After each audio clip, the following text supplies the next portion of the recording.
Hello class, today we'll be looking at the final part of chapter 7 on converse of Pythagoras' theorem. Do fill in your notes as you follow through this video guide.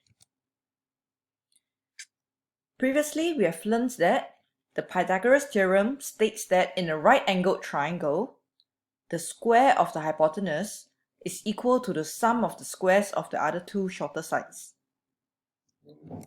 When we look at the converse of Pythagoras' theorem, we are trying to prove that if the square of the longer side is equal to the sum of the squares of the other two sides, then the triangle is a right-angled triangle, where the right angle is opposite the longer side of the triangle.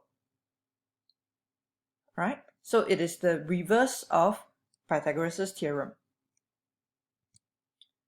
However, do note that the converse of a theorem is not always true. Alright, I'll give an example here. Let's say we have a quadrilateral. If a quadrilateral is a square, then all its sides are equal. This is true because we know all the sides of a square is the same. However, the converse, if all the sides of a quadrilateral are equal, then the quadrilateral is a square. This statement is not true. If you think about it, rhombuses also have all four equal sides. So you cannot say that if all the sides of a quadrilateral are equal, it has to be a square. Alright, let's plunge into example 1.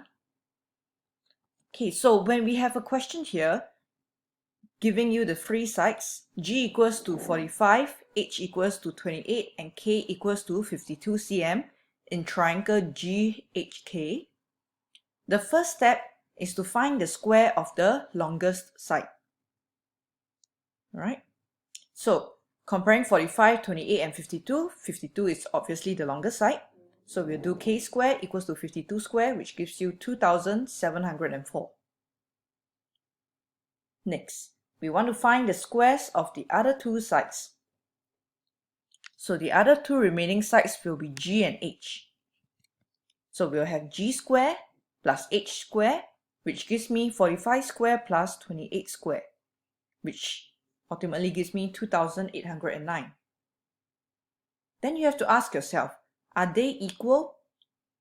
If they are equal, we would say that it is a right-angled triangle, because it fulfills the converse of Pythagoras' theorem. However, in this case, they are not equal. Therefore, we will write this statement here. Since K squared is not equals to G squared plus H squared, alright, this symbol here is not equals to. Okay, so if K squared is not equals to G squared plus H squared, we will say that triangle GHK is not a right-angled triangle. Okay, now let's look at example 2. Similarly, we need to determine if this triangle is a right-angled triangle. Now we are given triangle XYZ, where X is 33 cm, Y is 56 cm, and Z is 65 cm. We will have to find the square of the longest side. In this case, it will be Z. So Z squared is equals to 65 squared, which gives me 4,225. Then I'll have to find the sum of squares of the other two sides, which is my X and Y. So X squared plus Y squared would now give me 33 squared plus 56 squared, which gives me 4,225. In this question here, you notice that Z squared is equal to X squared plus Y squared. Hence, in conclusion, we'll have to write this statement. Since Z squared is equals to X squared plus Y squared, we can conclude that triangle XYZ is a right-angled triangle. So this is your converse of Pythagoras' theorem.